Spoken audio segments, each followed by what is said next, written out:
It didn't happen. Once again. I'm already too dug in here, so I got to keep making videos until this thing comes out. I'm ready for it to just come because I really just want to see the new format. I'm really excited for that. But since it isn't here today, I want to give you some sort of fun discussion video at least to bide our time until the ban list actually does drop. So today I'm going over my 7 core hits. These to me are the 7 hits that I care about the most more than anything else. If these 7 hits all happen, I will literally be like, I couldn't care less what else gets hit. I couldn't care less what comes off the ban list. I will be very, very happy. There could be some icing on the cake kind of things where, like, sure, anything else that is kind of cool and I would count as a positive could be like cool, but these are the 7 things that matter the most to me. So let's get into this thing. Number 1, Flamberge Dragon. I am now on the Flamberge Dragon ban train. I just want it banned. I think hitting the ceiling on this deck is the way to go now. I think if you ban Flamberge, the ceiling of the deck and the deck's ability to play through, the durability of like beating interaction becomes significantly worse. The deck loses to hand traps harder. Nib becomes a bigger problem than it's been so far in this deck's lifespan.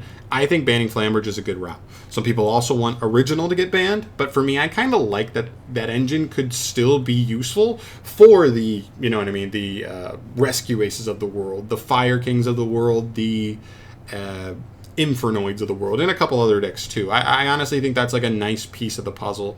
Those decks also, it's worth noting, those decks also take a small hit by Flamberge getting banned. He would still be a one of in a good couple of those decks to add extra power, extendability. And so that's not nothing to them either. So it's not like those decks necessarily go scot-free as well. So I'm on the train of ban Flamberge at this point. I think everything else should work itself out as far as Snake Eye goes if Flamberge himself is banned. From there, next ban.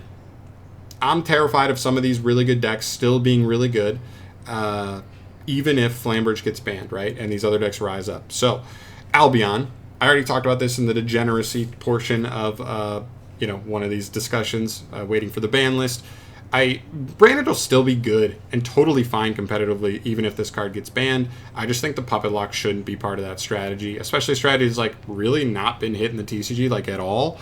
So this being the first hit is pretty fine. They still have so many good tools. They just lose a really degenerate tool.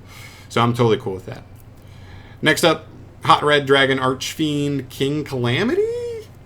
Did I get him right finally? I've like never said that name right. You guys let me know.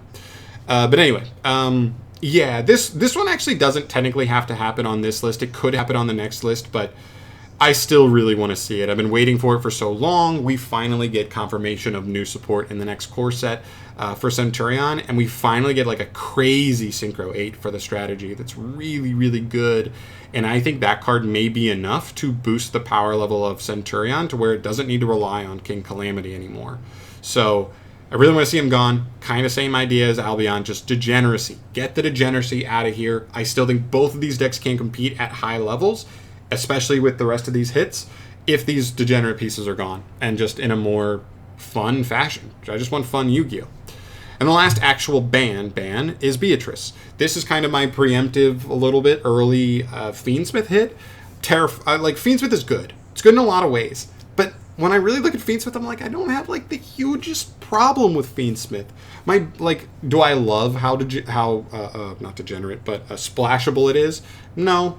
Do I love how, like, it's an engine with, like, almost no bricks? No. But everything else aside from Beatrice, I feel like is not that degenerate. I feel like Beatrice is really the degenerate piece of this, right? Being able to do dumb transaction rollback stuff, being able to connect stuff like Snake Eye Engine, like to their engine with just the Fiendsmith cards. Just opening Engraver is full combo, and that makes me sick to my stomach. You know what I mean? It shouldn't be. It could be a good extender if you already have like a starter, but it should not be a full-on play, full combo on its own in another strategy. And that's why I'm out on Beatrice. I think this card needs to get banned until it gets errata. That's what I'd like to see. And then we get to the limits, okay? 3 limits. 3 cards put to 1. The first one is Sanguine Summoning. We've seen how good Tenpai looks to be based off of the OCG. Now, the OCG has a little leg up because they don't always do side deck tournaments. So in a best of 1, Tenpai is one of the strongest decks out there for sure. So it's a little weaker here. Being able to adjust post side definitely makes this deck a little bit weaker, but still scary nonetheless, and it is one of those decks that floats around top tier that I would say feel a little more comfortable with these other hits if we also do a small nick to them. It's also a very cheap deck, so I don't think Konami would be too concerned about hitting another common type card for them. But yeah, Sangan Summoning for me. This card has very similar to Miscellaneous Source vibes for me, in that like when they hard open it, that's the roughest thing to see when they hard draw it. So by putting it at 1, it makes it so they're just not going to find it as consistently. It also can change the way you're able to play against this deck, in that you can try to hand trap them or interrupt them in ways that try to keep them from searching this card, because you know once this card hits the field, it's going to be a problem for your ability to interact with Tenpai. So I think that works out. I think that's the way to go. Sangan Summoning to 1 for me, for sure. Next up, we have Runic Fountain. I'd like to see this. I really just want Runic Stun to go away. I think the way to do it is by making them too fragile, right? Any Cosmic or any SP Little Knight resolving and banishing this card de facto could end the duel if this card's only at 1, especially versus Runic Stun. And I think actually the combo variants of Runic would actually still be able to survive even with Fountain at 1. Because even if they take care of the Runic engine, you're able to resolve your Synchro combo, you're fine. If you don't resolve your Synchro combo, but they don't out the Runic Fountain, you still might be fine, like either way. So I think that's actually a pretty good solution here. There's too many floodgates they can rely on by, so I don't think going after floodgates is the way. It'd take too many hits, and they would probably just find other floodgates to slide in at their place, in their place. So I think going after the core is really the true solution here, and really making them fragile.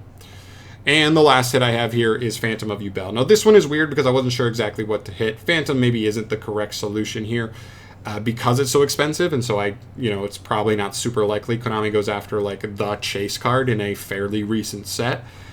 But something here. I looked at everything else and I said, what other decks are there? And I said, Yubel. Man, Yubel's still scary. Even with the Beatrice hit to the Fiendsmith engine, Yubel itself is still terrifying. Now, I don't know if the correct hit is maybe like the Unchained Link 2, because it allows just any Fiend deck to really, really generically abuse the Unchained engine and really get them like so much value. I don't know if it's hitting Phantom of Yubel. I only have it getting hit to 1 here as kind of like a grind game hit, so that they can't just keep making another Phantom every turn after turn. Something.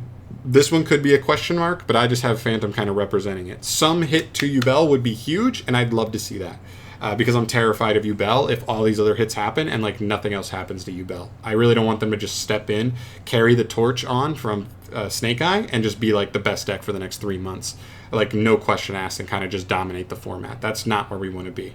So, something to them, and I would be happy. Something semi-meaningful. Doesn't have to kill them. They still are relatively new, so I don't hate them as much as Snake Eye. We don't have to hit them as hard. But, like, something so they're not just, like, basically untouched while Snake Eye goes away. That's kind of where I want to end up being. But yeah, those are my hits. This is my ideal ban list. Everything else would just be icing on the cake or potentially make it worse. But these are my thoughts. This is just my list. Everybody's going to have their own on what they're hoping for from the ban list. But I feel like this is fairly reasonable to hope for. Let me know your guys' thoughts, though. Feel free to rip it to shreds. This is just my opinion, what I want to see. I'd love to hear your guys' thoughts down below in the comment section. I'm out of here today. Thanks for watching. Hopefully list tomorrow. I'm bringing you a video until the ban list drops. It's just happening. We're doing ban list discussions all week. Let's hope it's soon. Thanks for watching, guys. I'll see you in the next one. Peace.